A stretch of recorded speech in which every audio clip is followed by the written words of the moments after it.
Assalamualaikum warahmatullahi wabarakatuh. Di video kali ini saya akan membahas tentang permutasi. Jadi permutasi itu ada beberapa jenis. Jadi yang pertama yaitu permutasi dengan semua unsur.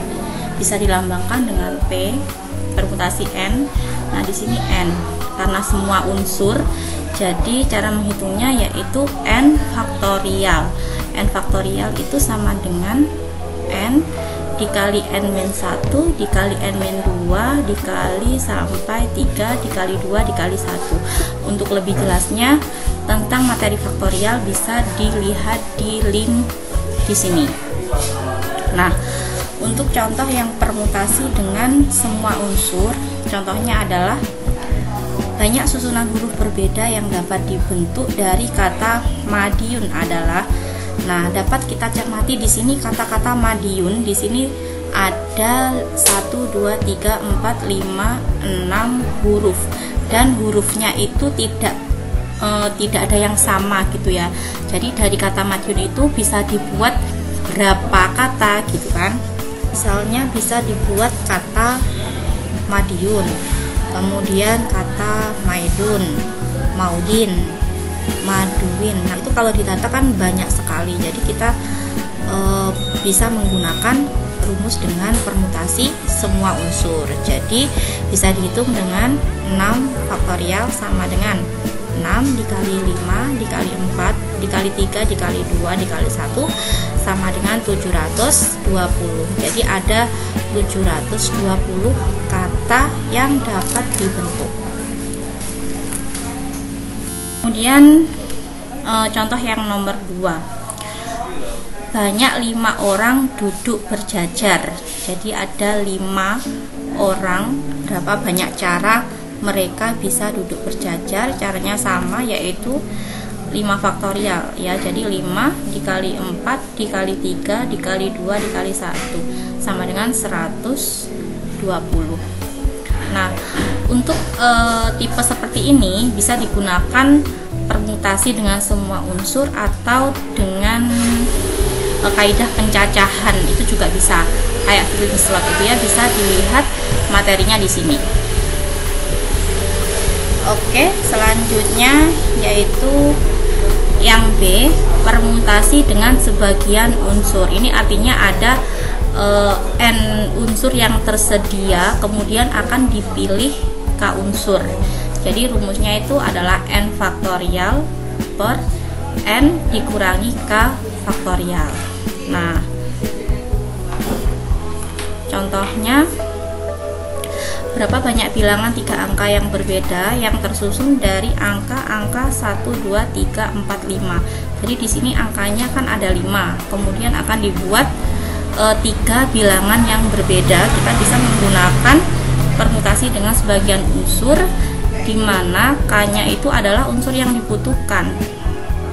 K-nya unsur yang dibutuhkan berarti berapa? Ada 3 ya. Jadi K-nya 3, kemudian N-nya itu adalah unsur yang tersedia. Yang tersedia itu ada 1, 2, 3, 4, 5. 5 angka. Jadi permutasi 53 bisa dihitung dengan 5 faktorial per 5 dikurangi 3 faktorial, atau 5 faktorial per 2 faktorial, itu hasilnya adalah 60. Kemudian contoh yang selanjutnya untuk permutasi dengan sebagian unsur. Nah, di sini ada berapa banyak cara memilih 3 orang untuk dijadikan ketua, bendahara, dan sekretaris dari 6 orang. Ini juga bisa digunakan, juga bisa menggunakan dengan kaidah pencacahan atau pakai sebagian permutasi sebagian unsur.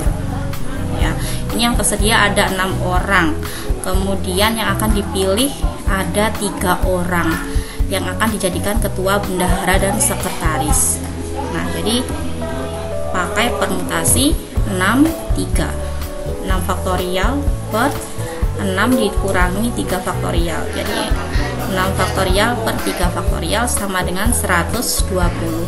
Jadi kalau permutasi ini dia lebih menekankan pada urutan ya, urutan atau aturan. Nah, nanti juga ada yang namanya kombinasi. Jadi perbedaannya permutasi dan kombinasi nanti bisa dilihat di link di sini. Oke, selanjutnya tipe permutasi yang selanjutnya yaitu permutasi dengan unsur yang sama. Jadi di sini ada unsur-unsur yang sama. Contohnya, ini rumusnya dulu ya. Jadi n faktorial per k faktorial dikali dengan l faktorial dikali dengan m faktorial, dimana n faktorial ini n-nya adalah jumlah dari semua unsur yang tersedia. Kemudian si KLM-nya ini adalah unsur-unsur yang sama. Contohnya, berapakah susunan huruf yang dapat dibentuk dari huruf-huruf pada kata matematika?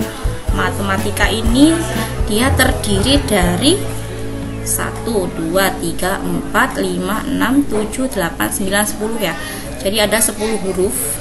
Jadi n-nya nanti adalah 10. Kemudian kita cari kata yang sama, huruf yang sama. M-nya ada 1, 2. Jadi M-nya ada 2. Kemudian A-nya 1, 2, 3. A-nya ada 3. T-nya 1, 2. Jadi T-nya ada 2. Nah, bisa dihitung dengan cara 10 faktorial karena tadi totalnya 10. Jadi 10 faktorial per 2 faktorial dikali 3 faktorial dikali 2 faktorial. Itu diperoleh dari huruf yang sama tadi. Nah, selanjutnya bisa dihitung. Oke, yang terakhir adalah permutasi siklis. Jadi permutasi siklis itu sama saja dengan urutan melingkar. Jadi kayak duduk melingkar. Kemudian menentukan banyaknya cara mereka itu duduk di melingkari meja bundar gitu ya. Jadi rumusnya n-1 faktorial.